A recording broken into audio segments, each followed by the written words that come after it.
positive way. So really, like to promote it, like we need to have like a sophisticated company. When I worked for 10 years with the tourism abroad in New York and California, there were 25 offices worldwide, from Japan all the way to Los Angeles. Now these have been cut down, so really we have to work back to regain, like our tourism promotion offices. In Dubai, there's like about 100 tourist offices because they are big spenders. So for example, Switzerland and Germany and China and like USA, they have offices to take like visitors from Dubai to their destinations.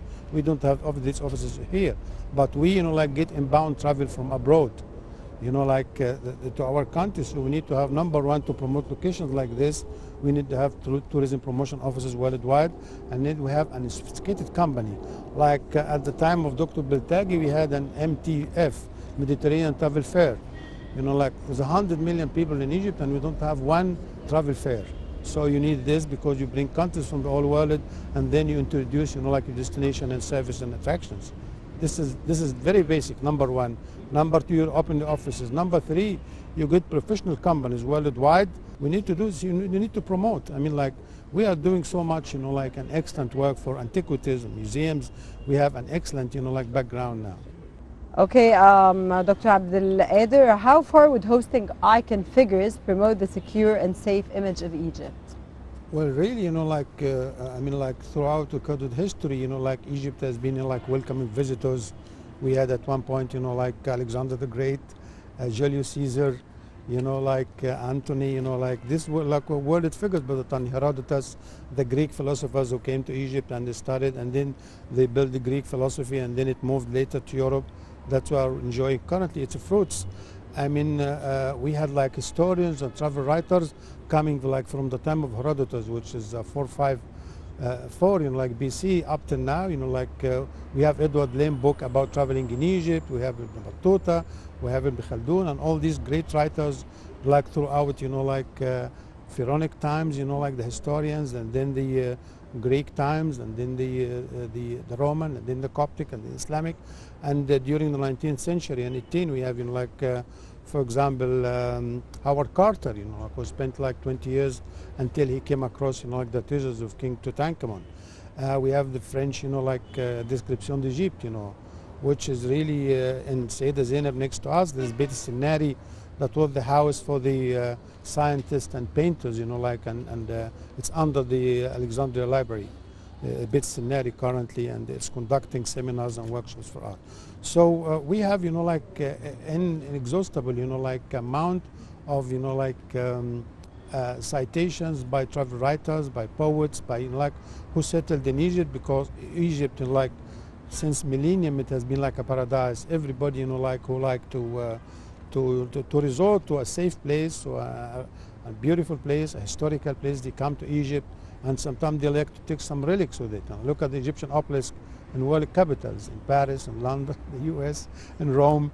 They have more obelisks than we have. So really our history and our civilization is, I watch French TV daily, and every day there's something positive about Egypt.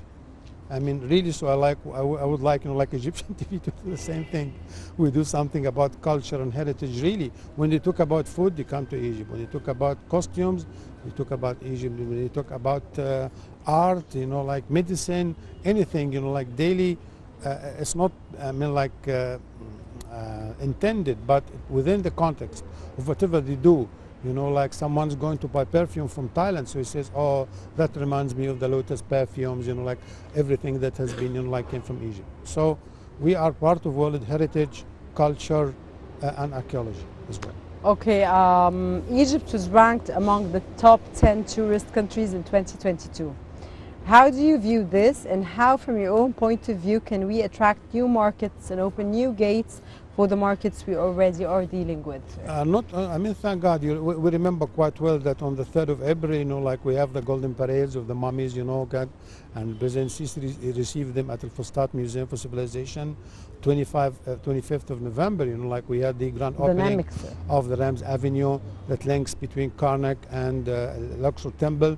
So we've been, in the subconscious and the conscious of the whole world, we talk about 21, but 22, Telegraph, Sunday Telegraph, daily, Forbes magazine, leading publications worldwide, they citing that Egypt is among the top 10 countries, like that need to be visited, among, like Brussels, among Bali, Nepal, like Mauritius.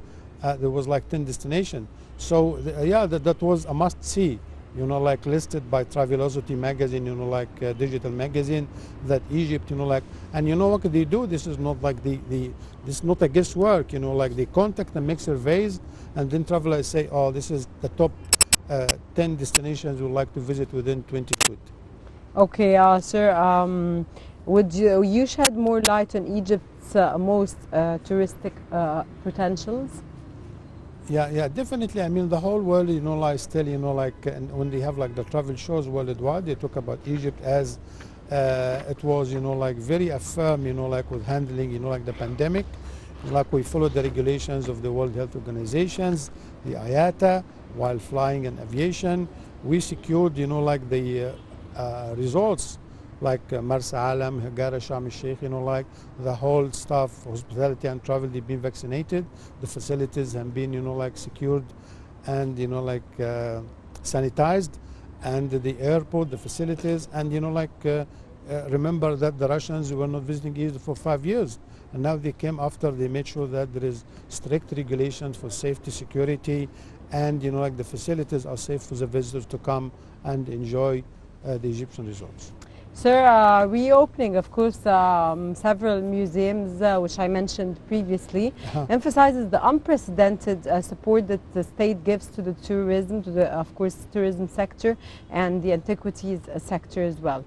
Your intake on this, sir, of course, I mentioned it previously, but I mentioned it in the context of we are opening, we have many touristic destinations that a tourist today has when I was asking you another question.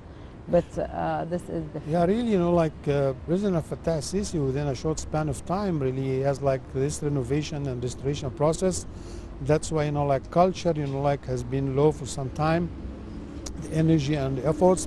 But look, last year we had like about 7 museums, one in Kafr al-Sheikh, the Sharm el-Sheikh one, the Hagara, and the opening of the Fustat Civilization Museum, and the work that has been done on Magra al-Ayun next to us. It's a mega project, like with a big park, a green park, like it's about 400 acres of land, and like it's going to be so, like iconic, like all the way from the Citadel, Magra al-Ayun, and like Masr al-Khadima and the Amr ibn al-As, and then look at the work we're doing for the Ismailiyya and the Khidivi Cairo, like renovating all the whole mansions, like and the properties that has been there for over 100 years. So, and then again, Al-Mugamma, like building in Tahrir Square is going to be turned into a luxury hotel. Now they're working on it now. So Cairo, like within like 5-6 years is going to come back to its luster, to its luxury, to its, like advantage. Look at the universities we have, like Japanese university, British, like German, all over. Like Galala has been developed as well. I've been there. It's a unique resort. So we have Galala, we have Al-Asima Al-Idariyya, we have lots of development, and the president is making a plan to upgrade Upper Egypt, like, and Delta, and the project he's doing in One Throne. It's like the whole world is talking about it, like whether they like us or not, but like they testify that Egypt is, like fast progressing worldwide. Alhamdulillah. Okay, Dr. Abdel, I did not want to, of course, interrupt you. Fustat Museum is the NAMIC, which is the National Museum for Egyptian Civilization, which is, of course, in Fustat. Just for the exactly.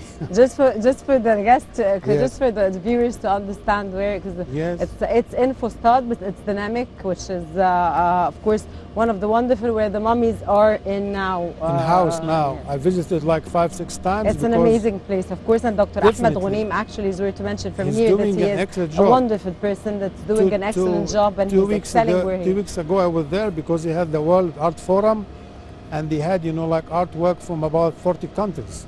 So this is amazing. I meet students coming from Mansoura, Sharm el-Sheikh, Al-Mania, who, like studying art and tourism and mass comm, and they're coming because really this is a great job Dr. Ahmed Ghunaim is doing. He is, like, and he really thinks out of the box, which is worth all definitely, respect. yeah, yes. yeah. He's turning it around, really. Yes, he is. Boosting tourism has turned into one of the essential goals of the government. Would you please highlight and tell us the latest cooperation between ministries to achieve this target, sir? Yeah, definitely. Look, about, the Minister of Culture, how she's working, Dr. Ines continuously. Abdel. Exactly, Dr. Ines Abdel. She's graduated Paris, Opera Conservatoire Paris, She's been like 7 years specializing in getting a degree. And now we have excellent, location. We have events around the clock. We have art, museums, culture, young men, publications, and Egyptians, girls and boys and adults. They are winning awards, worldwide, really. I mean, not only in the Arab sphere, but internationally. So this is because of the Ministry of Culture and Ministry of Trade and Commerce.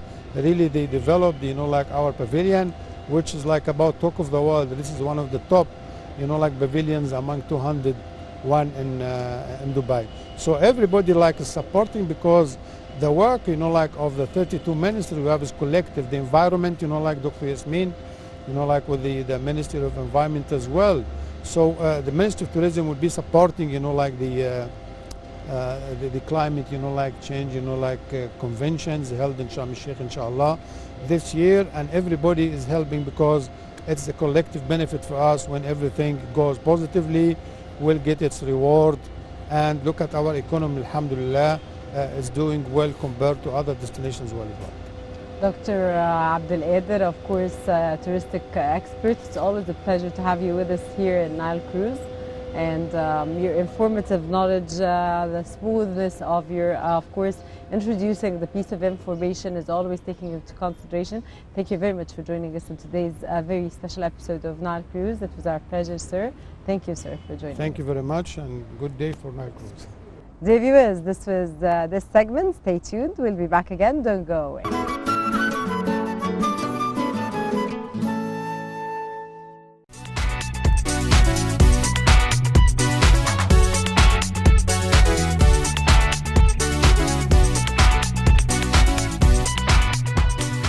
Under the supervision of 6 ministries as well as the International Association of Art